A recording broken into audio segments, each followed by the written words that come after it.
So he talks about pride of family, Mm-hmm.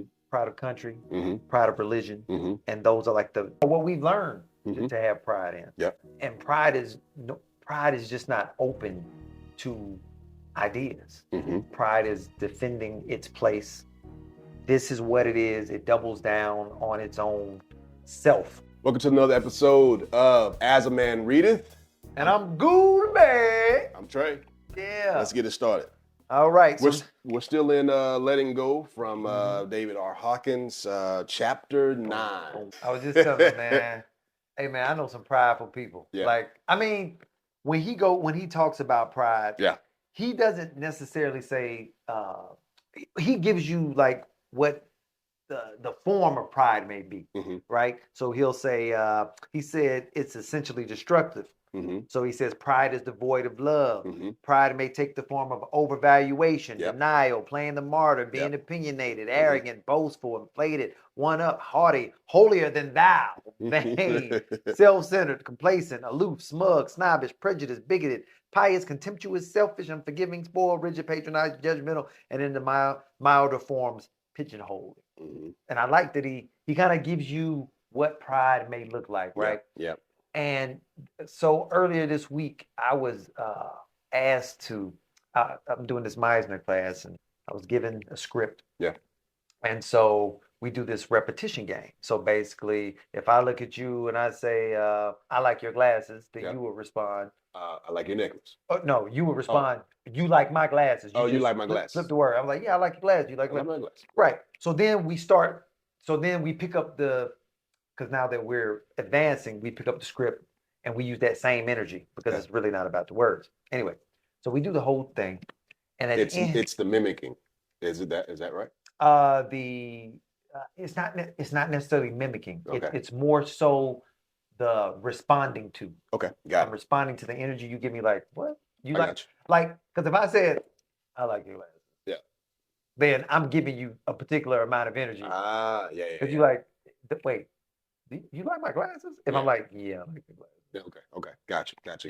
Okay. So we did the whole activity, and at the end, my teacher says, use your regular voice, because I was playing a pastor in the thing. She's like, yeah, you use your voice, do it the way you would do it. And I was like, that's how I would do it. I'm a pastor, right?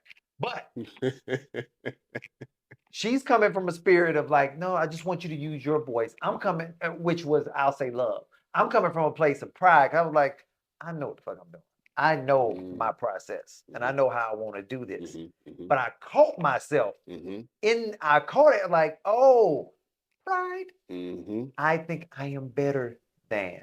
I know better than. Yeah, haughty. I know better than. So pride is something that I feel like it just sneaks up on you if you're not paying attention to it. And also, I like that he said pride is it's defensive. Yeah, you can pull in there. Yeah, I don't want to jump too fast. Yeah. But that's my intro into pride. Gotcha. Yeah, I saw some of the cool highlights that I started with. And I realized it was so crazy to kind of watch this. And I know we've said that. I said, the humble person can't be humiliated, but it's actually right here. And I was like, putting in the book. That is so cool that it's also that he wrote this as well. But he talks about the vulnerability pride, but above that, he talks about that it's interesting that the egotistical part of the mind is willing to sacrifice the whole remainder of the person for its own sake. You will sacrifice your whole thing, your whole life for your pride. Yep. That becomes very problematic, obviously. Alcoholics. Yep. I'm giving an example. Alcoholics, drug addicts. If you don't confess it or you don't let it go, this is what we're in that space. Correct. It also like this part here. It says genuine self-esteem does not actually arise until pride is relinquished.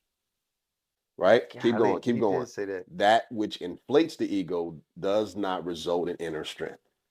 That which inflates the ego does not result in inner strength. Now we see that in a lot of different spaces when we realize that the ego it's a box that you put yourself in that allows you to identify, but it's usually based upon the accomplishments, the achievements, and what you've obtained. Right? And you start sometimes you can or basically it's the picture that you have of yourself, right? Right. And it keeps you in that box because it needs that box so it can exist. Right. Right. So it basically paints us in its own, paint us into its prison so that it can make sure that it has a place to be. And it's really trippy to kind of watch this. Last part of this, it says, on the contrary, it increases our vulnerability and our overall level of fear. So it does not give us inner strength. Pride does. It actually pushes us to another place in another realm of fear, which is why you see that defensiveness a lot of times, seems like. Right. Yeah. And it makes you incredibly vulnerable, Yeah. is what he says. And Yeah. because when you pride comes in, and it creates defensiveness. Mhm. And through defensiveness, it's like, whoa, I'm not even coming at you in this particular way. I'm just asking questions. It Yep. exposes you as well, from what I see. Yeah. He talks later in there. He talks about that, how pride engenders guilt. Right? Yeah. And then guilt engenders fear. Mhm. And then fear makes you feel like you have something to lose. Mhm. So ultimately, pride is losing one piece. Mhm. Is pretty much what's happening, because you're afraid that you're gonna lose something. You know, one of the things I saw in that is having, so the pride is there, which pride actually is sometimes it's a defense, like we said, it's a defense mechanism. It's all about protection. Right. Right. And again, if you look through what he's saying also, folks, it's protecting the ego itself. That's all it is. And it's so funny to kind of watch as you see people, and even when we watch ourselves go through this process of like, oh, that's why I was protecting that. I've identified with this thing. Like I have a problem with losing these things, or people seeing me in a different way and not seeing me the way I want them to see. So I go in protect mode all the time. It's kind of crazy to watch it. So love this part. That attachment. Yeah. The letting go part is all about relinquishing attachment. That's what this whole book is about. Again, removing ourselves, but that's also taught by the Buddhists and everyone else. Yep. They actually being not attached. Yep. He listed some the normal. What's the best way to say this? So he talks about pride of family, pride of country, pride of religion, and those are like those basic. What we've learned to have pride in. Yep. And pride is just not open to ideas. Pride is defending its place. This is what it is. It doubles down on its own self. And again, like Trey said, he said, it will destroy the ego is willing to destroy the whole for itself. I had some questions for this chapter. Yeah. Trey, let's see. Let's do it. He also says that we are obligated to defend it, because we go in protect mode. You got to. So if it is the pride of country, pride of accomplishments, and so on, and you are attached, because you are attached to those things, right? Then you will defend those things. Correct. You can place that anywhere when you think about it. Like anything that you probably are really attached to, you probably have some pride around. Yep. Which probably means you will defend those things. So, right. It's pretty dope. Let's get to the questions. So what you got? All right. So it said, what are the got 3 questions. So let's it says, what are the main obstacles to letting go of negative emotion? Is one. And then the second one is, how does resistance contribute to emotional suffering? And then another is, what techniques or practices does the author recommend for cultivating surrender and letting go? So what are the main obstacles to letting go of negative emotion? What you pull? I think some of the main obstacles are like I said earlier, fear and guilt. Pride is rooted somewhat in guilt. Well, let's talk this through. Let's see if this makes sense. Okay. Because we're taught not to be proud or prideful. Yep. You know that humble, that fake humble? I call it fake humble. Yeah. And I think he talks about it in here. False modesty. Ooh. And it's hard for me because as an actor, people would be like, Like you'll tell your friend like, oh, this is my boy Gould, yeah, he act. You seen him and everything. I'm like, yeah. Yeah. And I'll kind of do. There's an episode I did is like he's in everything. Yeah. He was like, I did a little right. And I was like, no, you were literally on TV all the time. Yeah. Well, figuratively, it was just about. Well, no, you were on a couple of you were running multiple commercials. You were multiple commercials. Yes. Yeah. At one time. Commercial king. Yes. Just know that. So, but I'm stepping into that now. It's just like, yeah. That's what I did. And so this is what may happen. Yeah. I ain't never seen you. I don't know who you are. What? And so, right. So what I'm protecting myself. Oh, you don't watch TV. It's okay. Right. Yeah, cool. I get it. You don't watch TV. Oh, that's just... I get it. You don't have Hulu? You got the Hulu Plus. Okay, you didn't got the commercial. You ain't got commercial. I got you. I see right. Yeah. But it's because I had to figure that out. I was like, why am I shrink? No, I don't want to shrink. Yeah. But then again, at the same time, I don't want to be all like, yeah. You know what I'm saying? Yeah. But I do want to take it for what it is. You know? Who? It's like that game I was just telling you about. It's like, oh, I ain't never seen you. Right. Like, you ain't never seen me. Yeah, man. So this chapter really hit. Yeah. Is what I'm saying. I was like, oh, so I can stay humble. But I can also take what you give. Like, it's true. Yeah. I do act. Yeah. You know what I'm saying? Yeah. I don't know why I be calling you Tommy, because I know you got a job. Some days. You be working. Most days. But I'll be like, you're not a counselor. Not today. But you're a coach. Very much so. Yeah, a coach. It's a coach. You need a coach. This is your man, right? See, I'm putting him on the spot. Most days. Yes. No, that's one thing I do too. I think people have told me, before I go to me, I always think it's I try to get, when I catch language, and I do this a lot. People get an award, and I'm so humbled by this. No, that is not. It is. I was like, are we not realizing you're getting honored, and you use the word humbled, and I'm like, that's not the word. That's not. It's okay to be honored. Okay. In these moments, but I'm humbled. But what are you humbled by? The award. How? Because you guys, everyone in here chose me. Oh, whoever.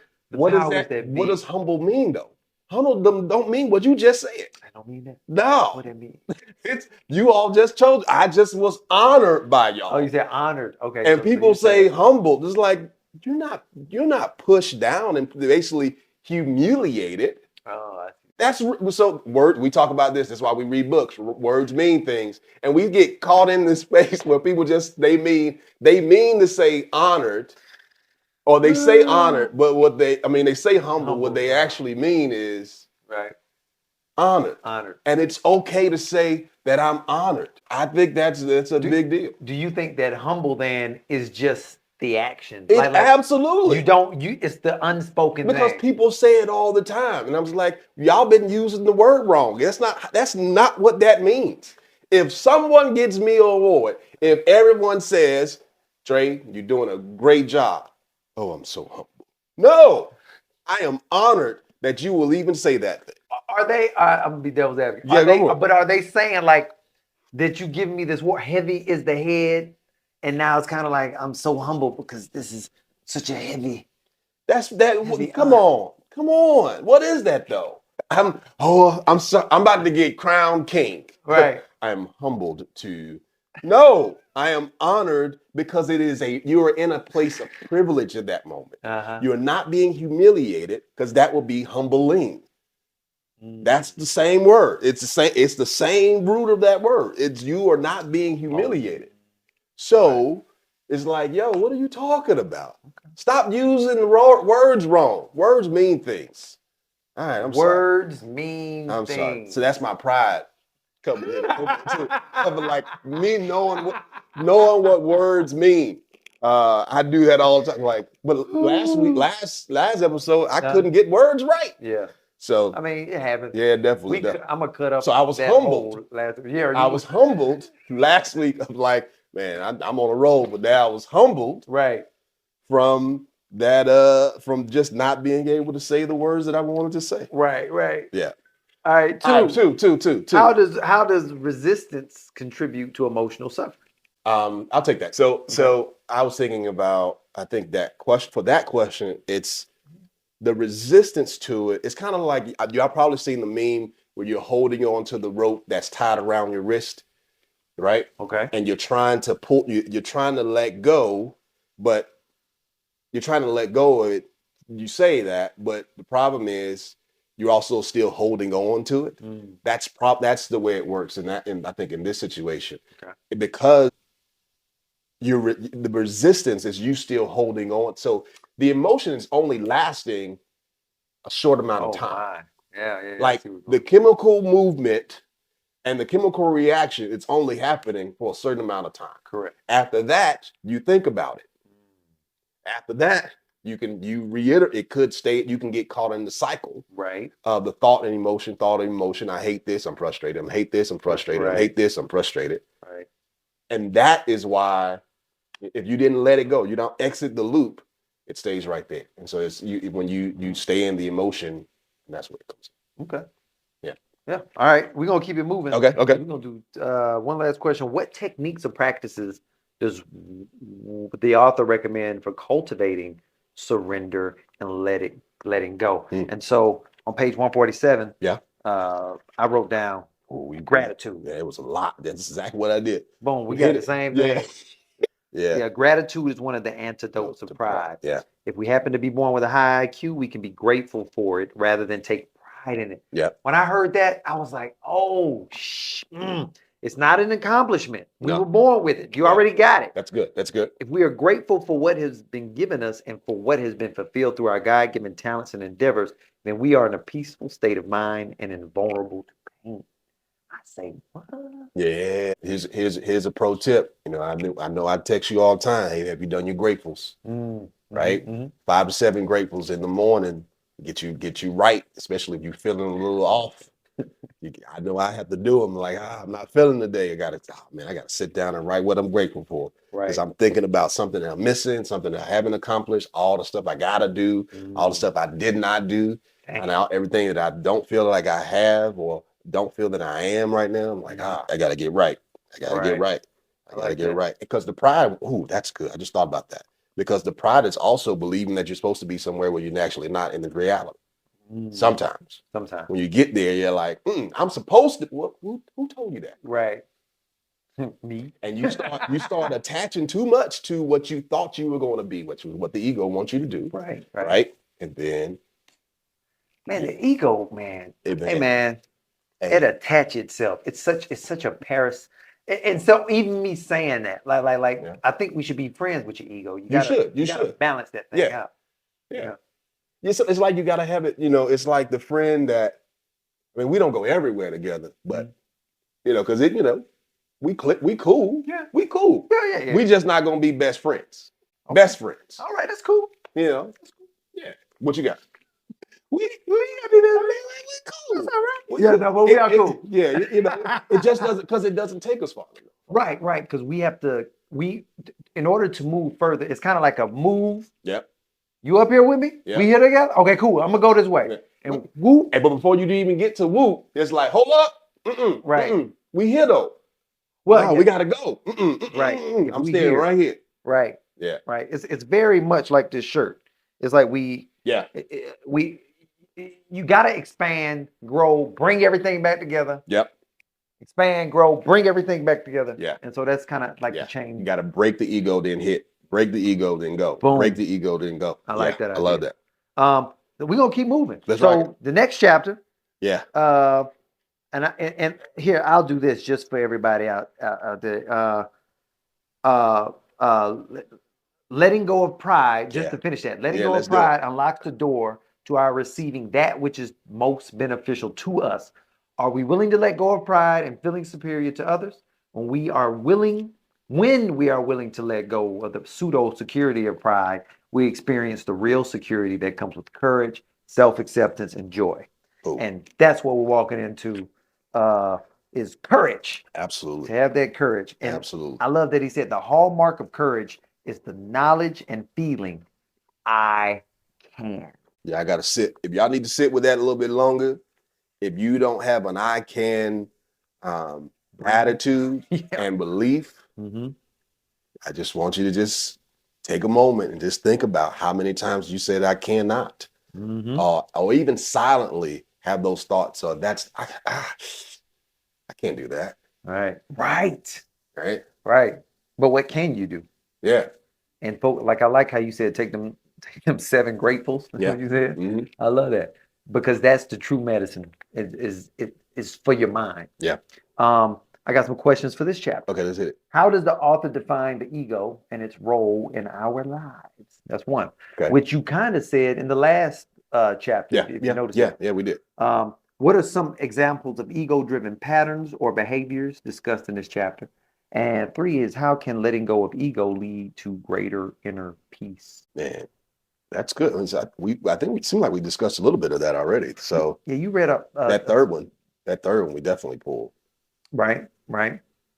What's second? What's second? The second one is what are some examples of ego-driven patterns or behaviors discussed in this chapter? But I do know one of the patterns is like it's kind of like when we talk about the hedonic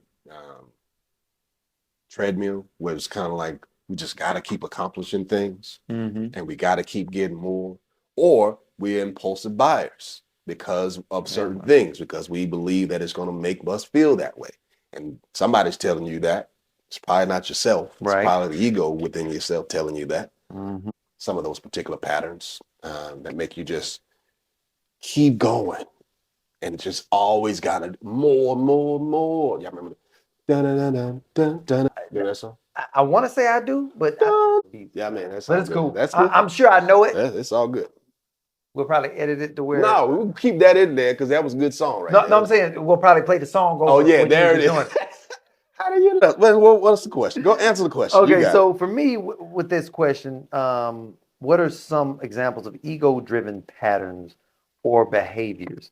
Since we're talking about courage, then what is not courage? What's the lack of courage, right? Which would be I can't, living in grief or what some of the apathy, and those beliefs where you don't believe and where you pick up a victim mentality would be an egoic pattern. It's like, man, that's the white man. You know what I'm saying? Yeah. I can't get ahead. I can't do this thing because of this other thing. That and not you never taking accountability for you and what you can do. Well, I ain't got no car. Why don't you get on the bus? I don't want to ride the bus. Well, yeah. The responsibility is always It's always there.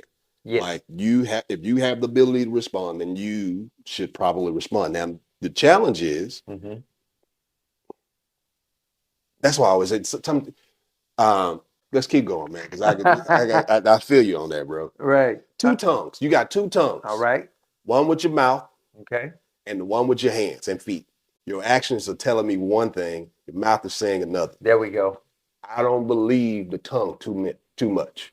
I watch the actions. Right. You should too. You should watch actions and behaviors. Because that's telling us, okay, that's your response. Okay. If you like you said, why don't you ride the bus? I don't want to. Okay, then start there. That's where it is. You don't want to. It's a values conflict for you. Right. Cool. Values tell us what we will and why not do. It tells us what we believe. Well, it tells us how we're going to behave, and it's also going to tell us what our results are going to be. Okay. All right, I'm gonna leave that alone. No, I like it. Courage is a stronger, more resilient energy field. Physical illnesses are less likely to be predominant aspect of life. I know it's just a random sentence I put in there because it was just saying in courage, most times you're even healthier because what it does is the energy, you gain more energy by being able to help others and to give and not worry about losing things. Yeah. Because you have the energy to give. Oh, we were on the questions, huh? Yeah. We working on different, like different ways of presenting the information to y'all. Yeah. How can letting go of the ego lead to greater inner peace? Then we just I think we pulled those. Yeah. I feel like we said some. So the first one was how does the author define the ego, its role? We talked about the ego. Yep. It's the box the box of identification that we live ourselves. That always is trying to reinforce itself. All right. So We gonna get. Hey, that's courage. Courage. I got so many. I got I a got. number of highlights. Look, that's a whole. That's Damn, the whole page that is on the whole page page. 161. I think I put it at. I just took from that. That one last. On the level of courage, Yeah. our capacity to love is now much stronger, and it has the power to support and encourage others. I got on the level of courage, we are willing to take the responsibility from our religious and spiritual position. Lift that up a little bit. It says this level of courage is at which true spiritual awareness becomes possible. Right. Okay. Then I'm skip back down. The emergence of the spiritual seeker and the pursuit of truth in its religious and spiritual sense truly awakens in this place. And I love this. Says, this may result in the reaffirmation of our previous position, okay, but now from a totally new viewpoint, that of choice. What's possible? You can choose. I know people don't like to hear that. We say choices in everything. Everything. You may not like the choice. Oh, okay. Right. You don't want to go on the bus. Cool. Right. You are making a choice. No, you don't want to do it. Yep. It's okay. Just say that, and then you can get past that, and you can figure out, I don't want to do it. Got it. Right. I'm making a choice. And have the courage of your convictions to know that. Yes. Like just know what you are choosing to do. And I think once you get to that level, mm-hmm, that's when you do say, damn, I gotta take the bus. Yep. If you're okay with discovering your own, I'm not comfortable with that. Right. I am not, it's just not something I'm not comfortable with it. It feels like it's going to be painful. If it's whatever it is, either way. Yeah. Yeah. Right. Just say that. That's really what the answer would be. It's too much sacrifice for me to get on the bus and do this thing and this thing and this thing and this thing. Mm-hmm. I want it easier. Right. Now that becomes problematic too later on. Man, this acceptance chapter though, it starts off hot. Yeah, acceptance. Hey, I got some questions for you there. Chapter 11. Boom. What is the author's perspective on the importance of acceptance in the process of letting go? What is the author's perspective on the importance of acceptance? Well, first, can we say what acceptance is before we even? Yeah. Run that. I'm okay. You're okay. It's okay. Yeah. He starts with that. He says there is joy. Yeah. And we feel in tune and relaxed. There's the feeling that it's all right just to be ourselves. Yeah. I ain't judging you at all. I'm just making an observation. Man, cool part on this is in that he says as well that everyone is actually doing the best they can with what they have at the moment. Boom. Period. Right. Whether someone says, but they can do better. No, they are doing exactly what they can do right now. At the moment. And it's like, no, because we're thinking about what's possible for them. Right. But if they don't know what's possible for them, right? Yeah. Or let's do that a different way. They haven't fully realized what's possible for them. Mm-hmm. And they haven't moved into that place of I can, right? Yeah. Don't matter what we think is possible for them as much, because one of the things, especially if we're trying to encourage someone, we got to get them to see it. It's good for us to pull them along for a certain amount of time so they can actually see it by modeling. They can get the picture, get the rhythm. Right. But if they don't see it for themselves, they start repressing, start regressing, all that other stuff, man. Right. And even for ourselves, just accepting where I'm at. I like what you did with your gratefuls this morning. Yeah. You were worried about all this stuff. Let me get back right. Mm-hmm. Let me just it's okay. It's okay. I didn't do that thing I said I was going to do. It's all right. Yeah. Because that's where I'm at. And being okay with that. And so the question saying, well, what's the importance of that? What is the importance of acceptance in this process of letting go? There's a quote here there's a piece on here for 167. What you got? Is it an acceptance? It's in there. Well, yeah, you go ahead. I see that. I see yours. Go ahead. Go ahead. But you got more. You want me to go? No. The great teachers have said that the negativity which we see in a person or in society is really due to blindness, ignorance, and unconscious. This inner innocence, once it is perceived in others, is also perceived in ourselves. Mm-hmm. All that we did was done because we just didn't know any better at the time. Boom. If we had known better, we'd do better. Like he said, he pretty much said that. Mm-hmm. We would have done it. Mhm. Seemed like a good idea at the time. Yep. Now think about this when we're in relationship Mhm. with any, like when we're just talking to people. There's a what I pull from this, and I think I wrote it down in my journal on this, and reminding me that again, most people are giving you a loving response Mhm. or a cry for help, Okay. All right. right? So, and the cry for help is because they, it's something else that's blocking it that they Right. may be unconscious of, they may be ignorant. So they come off often in a different way. It's really, it's not, they're actually crying for help, but it comes out as frustrated, comes out as Mhm. anger, it comes out as sadness, it Mhm. comes out as violence, Right. right? It comes out in that way, but really, if you go deep in it, it's something that they don't like, they need help in. Mhm. And I think that is so cool to kind of know that and understand that, because one, you converse differently, but also you listen much more intentionally because you know that that's where it's coming from. It is the aim of our inner uppercase self Hmm. to transcend the ego. Yes. That composite of all our negative feelings, programs, and thoughts, so that we are able to experience the inner essential Essential nature. nature. That's what I thought of. Well, I couldn't Mhm. highlight it, but you said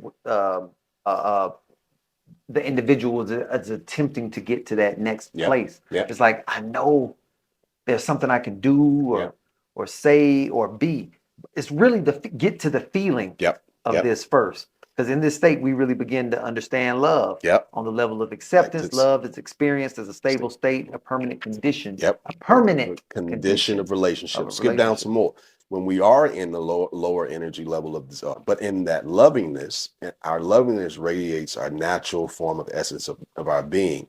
Skips down a little bit further. Lovingness is our inner nature, Mhm. and that it appears spontaneously and automatically when blocks are removed. And the Mm. blocks could be you offended the ego. Like, so the Mm. ego is there. It's trying to make sure it doesn't want any dissonance. Right. It don't want anything that says you are not what you say you are. Mhm. So it's trying to block. And so that's why it's a cry for help somewhere in there that we're not necessarily realizing. I love it. It says, this is what great teachers mean by the true inner essence of the true self. That you got to jump Got into. it. We're gonna start to wrap it up. Okay, good. But I do want to make sure I get a couple things in, which is in the state of acceptance, Yeah. it is possible to forgive our own past Mm-hmm. as well as that of others and to heal past resentment. Mm-hmm. Had a really good family conversation with my ex-wife and my daughter the other day. Okay. And there were things that my daughter had been holding in. I'm mad that he didn't call me before he telling y'all before he tell me.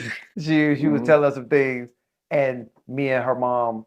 Well, some things I knew, mom didn't know, but I told mom. But Okay. when mom witnessed what my daughter had said, it was like, hey, she's like, no, okay.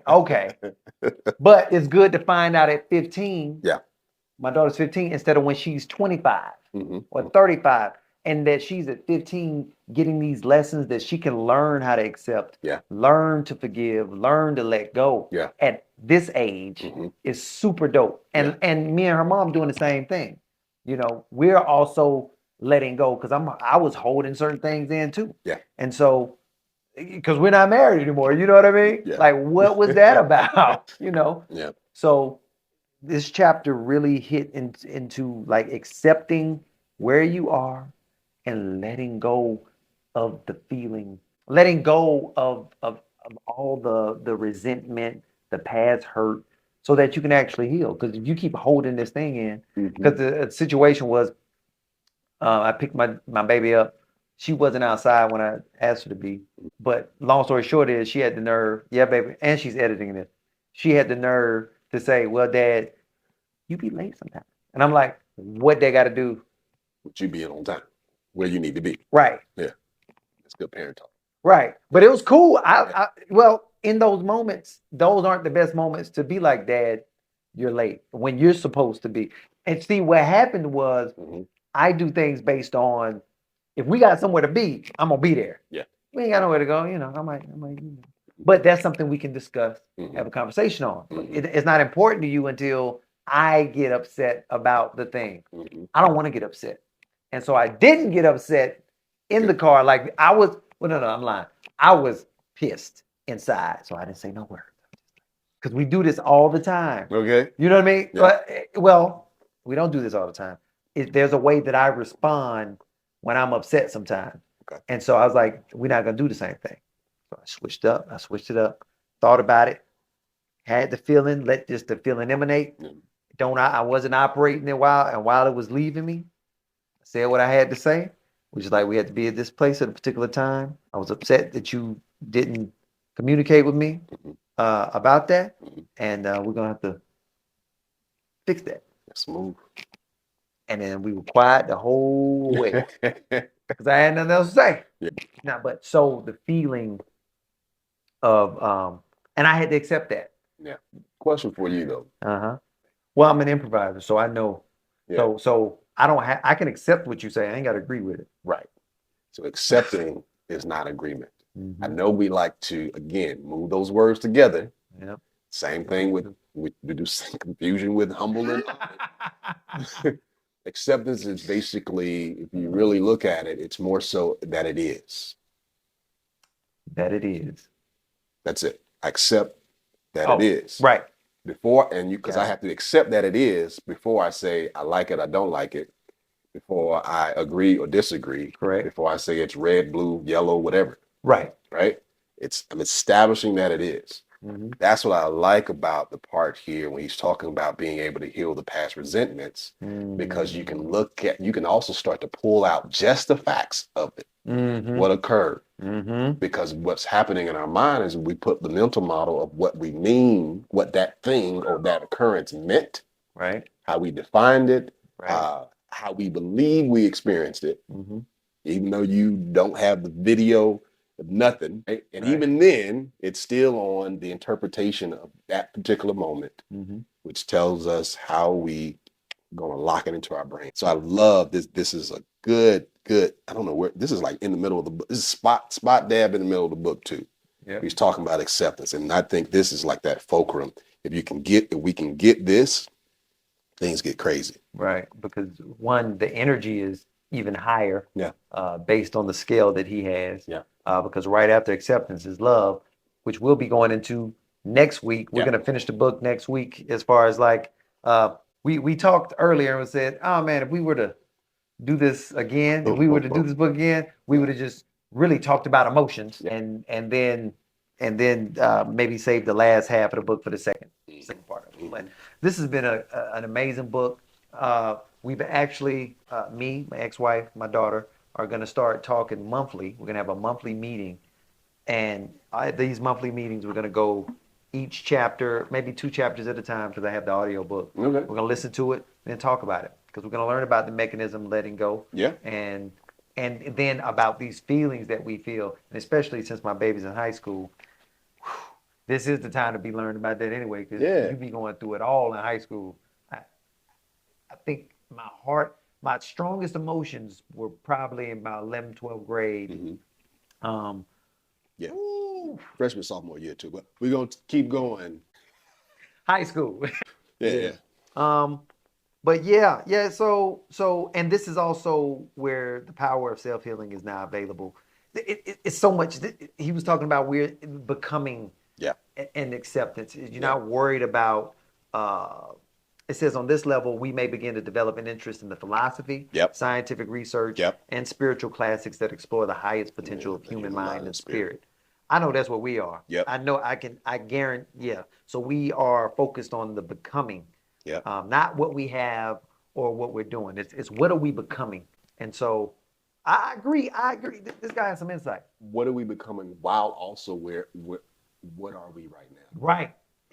There's a distance. It's just like, okay, we're becoming something, but we're accepting where we are right now. Boom. We're becoming something, but we're accepting where we are right now. So we're going to look at the steps at the step, and try to not go too far. Right. Because that also puts in. I love this other part. He says, once we've accepted our own true nature and the ways of the universe that are reflected in our world, there's no longer regret about the past, nor their fear of the future. For the fear of the future no longer exists when the past has been healed. wait, fear the future no longer exists when the past has been healed. Now, this is really cool. Now, we're not talking about, some dangerous animal hitting you up. But even then, that's the limbic and doing some other things. That's that little part of the brain that's still trying to. That reptilian Yeah, side, is that what yeah. we're talking about? Okay. But if you think about it, a lot of things we fear is because we've probably had a negative experience from it before. Right. And so it's like, so I'm gonna finish. I gotta give you these highlights. Oh yeah, go ahead. The ego tends to project the past upon the future. And he says also, and a past that is viewed negatively becomes fearful when projected upon the imaginary future. Just said that, right? Skip down and it goes, we see that yesterday when we are becoming grateful, we face today with optimism and are grateful to be alive when we're in this place. He says, we see that yesterday is gone. Tomorrow has not yet come, and we only have today. In summary, then, consciousness level of acceptance is one that we all long to achieve, for it enables us to find freedom from most of life's problems and to experience fulfillment and happiness. Smack dab in the middle of the book. And Great. yeah, and I say to the healing of the past, so there's no longer a fear of the future, is you have overcome whatever that thing is. Because as that was being said, I was seeing it from being an African American and the slavery that my ancestors, were in, and being healed of that, so that I am no longer fearing the future, and I am okay with where I am now to get to that place.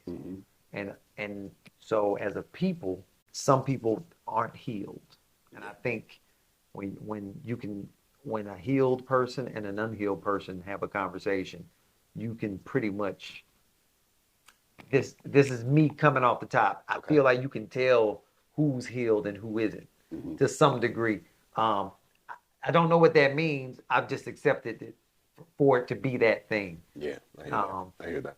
And so, what you got? Because I was about to say, because I think, but we also interpret what the past is. And so, let me pull that down a little bit more. So the past informs, but the problem is sometimes we believe that the past projects and it tells us what's going to be. And that's not necessarily true. I think the past can do that if we don't recognize the patterns, as I say all the time. But if we let the past only inform so that we can make better decisions, or we can understand this is a possible pattern, we can also or what's possible from there. Okay, we know what this is. This is what is. This is what has happened. This is what's happening right now, what's possible, what we will do. And I don't think bringing in too much of the past, thinking it's just keeping us informed, but it may be keeping us bound. Right. So the past, instead of it keeping us informed, it's actually keeping us imprisoned. And I think if we can get into that space of like, okay, now what's possible? Oh, just said this the other day. We do a lot of becauseing. We do a lot of becauseing. Okay. I think most of us, I've done it, of course. I do a lot of becauseing. It makes sense for folks. Yeah, I'm waiting because of our past, I'm this. Right. Or because of our past, this is the way I do. Yep. And instead of looking at it a way like past happened, right? But we use a lot of becauses so that we can justify and actually stand on how we are. I think that's slightly problematic because that also means you're always tethered and moving in that space. You're thinking about the past all the time. And that's why when you hear these great stories, when I hear like the trauma story over and over and over, I'm like, that's the motivation. Yep. And so you need to stay in that to continue to have that story. Yeah, you got to have the story because the story also now has made you, it's a part of who you are, that you identify with that story instead of identifying with something else, or just realizing that that is what happened and you built a story based upon it. Right, right. You make the best one to your knowledge, and usually it is that overcoming all the odds type shit being Or abused. it's the other way around. I couldn't overcome all the odds, you know, and this is why. Because, right? This is why. Because, right? You know, so I'm shackled and I'm, you know, I didn't mean to use it that way, but basically in that sense of like, no, you can be liberated from the past. Yep. And but it's just recognizing that it has been, it does not necessarily have to be now, and it damn sure don't have to be in the future. And just like the name of this book, we're letting go of this episode. That's it. Hey, love y'all. Appreciate y'all. Thank you for tuning in. Yep. I'm Goolsby. This is Trey. And you have just been on As a Man Readeth. As a Man Readeth. Letting Go by Dr. David R. Hawkins. Great book. Let us know in the comments what you think about this episode. Share, like, subscribe. Let's get it. Yeah. Right here we play music. Yeah. Yeah, we play some music. Book closed. Close the book. Close. Close the book. Read a book.